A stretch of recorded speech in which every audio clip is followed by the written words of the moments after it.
Part 3, still going. Okay, so they make an argument here that I have not been shy or reserved about pointing out since the very beginning, because I saw it the minute I saw the complaint, and I said it when we saw the MJOP, and I think I said it even before that. I think I said it when I did the elements of how can what happened after she worked for these people months later with other businesses be an adverse employment action. These are not just adverse actions. They have to be adverse employment actions. She has sued under employment laws. And so finally, we see Wayfair making this argument. They do a good job of saying, like, they just kind of get in and out. Shapiro and Bach are very, very good about getting in and out. They don't go on for too long. They don't belabor the point. They don't say, she's going to say this, but this. They're saving all their counter arguments for a reply, which is the smart way to do it. She's forcing them to make their arguments, right? We're not going to pre-make your arguments for you. But they just are really simple, like, this isn't employment. She didn't get fired. She didn't get demoted. She didn't work for us anymore. Nothing happened to her. And what's important about that is that they made that same argument in the MJOP without citation to evidence. They made that argument that legally from the very beginning, she should never have been allowed to pursue retaliation because everything she's claiming happened after she was in our employ, and none of it was related to her employment with us. But now they're saying, even if you don't find that just on the allegations alone, the evidence now backs it up. I personally feel that that is the strongest argument they have on retaliation. I have always thought that. I don't know whether it will prevail, but I have a hard time picturing that going in front of a jury for a jury to find these were adverse employment actions when the evidence points to the fact that she was not employed and the damages were not connected to her employment. Now, I do realize that there are syllogisms you can make, and I'm interested to see what her people say about, well, technically this was promoting the movie, and promoting the movie helps her get more jobs, and she couldn't get more jobs because of the bad reputation and all that kind of stuff. But I've been interested in this argument for a while. Then we get into causation. So remember, the elements of retaliation are protected activity, adverse employment action, and causation, right? And I know a lot of you have learned about causation through this case. In civil law, you always have to have causation. It's not enough to say that something happened and I suffered. You have to prove that the something bad caused the suffering. And so the but-for causation here argument is she has to prove that what she complained about on set caused the smear campaign. And I know there's arguments to be made that it did, and they've been made, and she's alleged them that way. But where they go here is, let us actually pull this apart and look at it on the big picture. They make the temporal proximity argument, again, the same one that they made in the motion for judgment on the pleadings, that these things are just too far apart in time. But then they sort of say, okay, you can decide that on the law alone, but even if you don't, here's the evidence that supports it. But then they make a second argument, which is also the usual argument that people make, which is there was a significant intervening event. In other words, you complained, something bad happened to you, and you're claiming that one caused the other. But what breaks the chain is that something happened in the middle that broke the causation chain and makes it impossible for this to have caused this. And the significant intervening event they cite to is bad press. They say, we were going to have to hire PR when there started being bad press, regardless of what happened on the set and regardless of whether she engaged in protected activity or not. This sentence is kind of the money shot, right? It is ridiculous to suggest that but for Lively's airing of protections 8 months earlier, defendants would not have hired PR professionals to help manage their reputations. And they go on to say, if there was negative press, we were going to hire PR, regardless of what Blake Lively did.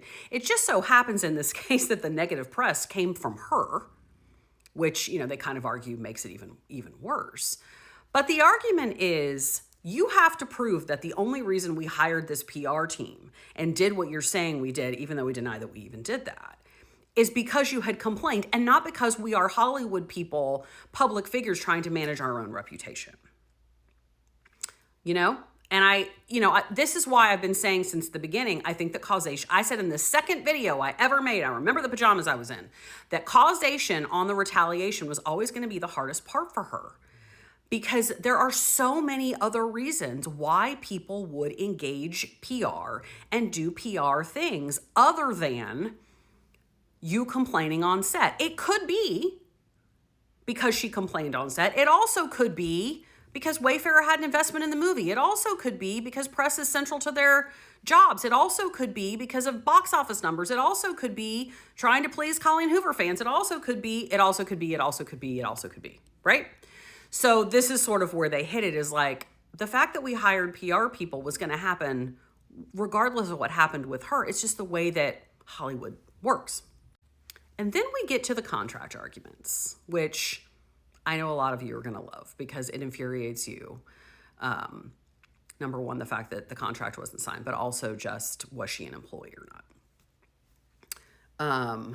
And again, some of this is in the MJOP, but they then reiterate it here and add evidence. So what they're doing is allowing the judge to say, I could stop at the legal arguments, but what the judge probably would do is say, I see the law. He may do like a combined order that like, I see what they're arguing here and it has merit, but I've looked at the evidence, and even with the evidence, it still isn't there. So I feel comfortable saying I'm going to enter judgment on this and it's not going to go to trial. So they're giving him multiple options and multiple outs here.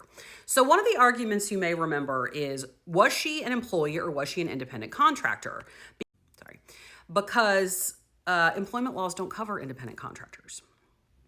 Title VII sure as shit doesn't cover independent contractors. And so they go through the elements of looking at whether she was an independent contractor. And they talk about it, in the context of all of the laws that are on the table. They talk about it with FAHA, the California Labor Code, and Title VII all together at the same time to say like, okay, we've got all of these labor laws on the table. Let's decide once and for all whether she is an independent contractor or an employee under all of those laws.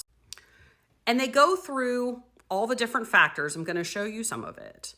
But this is, again, a really clever part where she is going to be forced to make a choice, just like calling her a, high profile, powerful Hollywood person. Because in order for her to deny or have opposition to the idea that she was an independent contractor, in order for her to say she was an employee, she has to say that she didn't have control. Because control is the main factor in determining whether somebody's an independent contractor or an employee. And they talk here about Lively was not beholden to anybody. She decided where they filmed it. She decided what the schedule was. She had meetings at her house. She decided not to sign the contract, right? This is, again, where the power dynamic comes in. She had all of the power. That's not what employees do. And then they go into, and I just want to say for people who are like, well, that sucks that you're not covered by discrimination law if you are an independent contractor. I just want to say, and I've said this before, I can explain more if somebody wants, but it's not because we don't care about independent contractors and they shouldn't have rights. It's because independent contractors have the power to bargain the terms of their work, and they can leave whenever they want. And so if you are an independent contractor, you don't need protection from a law that protects someone from changing the terms and conditions of your employment, because you can leave or change it whenever the fuck you want. They then go through the 13 factors that you have to go through to decide whether somebody's an independent contractor or an employee. And I'm not going to go through all of that because it's boring. But one of the things, and we talked about this when this issue came up before, one of the questions I had that I think a lot of us had is on this issue of how did she get paid, right? And now we know, well, we'll see what the Lively says, and I'll look at this evidence. But according to the evidence that's attached here says she was not a W-2 employee. She was not paid like an employee. Obviously, she didn't get health insurance benefits from them. She got it from SAG. It didn't withhold any taxes for her like an employee. And then it later goes on to say that, when they get into the argument of who was she actually working for, was it Wayfair or It Ends With Us Movie LLC, they say It Ends With Us Movie LLC actually wrote her checks. So this is at least the beginning. Let's see what the other side is, if there is one, that she was not paid like an employee.